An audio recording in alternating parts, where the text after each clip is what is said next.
Хичээлийн агуулгыг судлан шинжлэх замаар ур чадварыг эзэмшүүлэхээр боловсруулсан сургуулийн арга юм. Анх химийн хичээл зориулж боловсруулсан байсан бөгөөд цаашлаад өөр олон төрлийн хичээлд хэрэглэх боломжтой болсноор ийхүү олон хичээлийн зах арга болон өргөжсөн байна. Монгол улсын хэмжээнд ихтэй сургуульд хэрэглэж ирсэн бөгөөд одооноос ерөнхий боловсролын сургуулийн ахлах дунд ангийнханд нэвтрүүлэхээр болж байгаамаа. Өмнөг аймгийн хувьд уг шин арга зүйг боловсролын салбартаа нэвтрүүлж байгаа анхны аймаг болж байна. Монгол улсын боловсролын их сургуулиас холбогдох эрдэмтэн докторууд энэхүү сургалтыг удирдан зохион байгуулж байна. Суралцагчид багаар ажиллаж аж өөрсдөө хөдөлмөрлөж мэдлэгийг бүтээх нь илүү үр дүнтэй байдаг гэсэн олон тооны эрдэмтдийн судалгаа байдаг.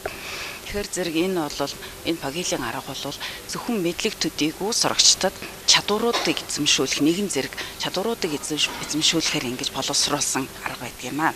Гэхдээ аргыг бол Монгол улсын их сургууль, Монгол улсын боловсролын их сургууль дээр зөвхөн их сургуулийн багш нар заасан. Тэгээд дунд сургуулиуд руугаа өмнө говьоос эхэлж гин. Тэгээд өмнө говь аймаг бол боловсролынхаа салбарт нэлээд их анхаарал тавьдаг.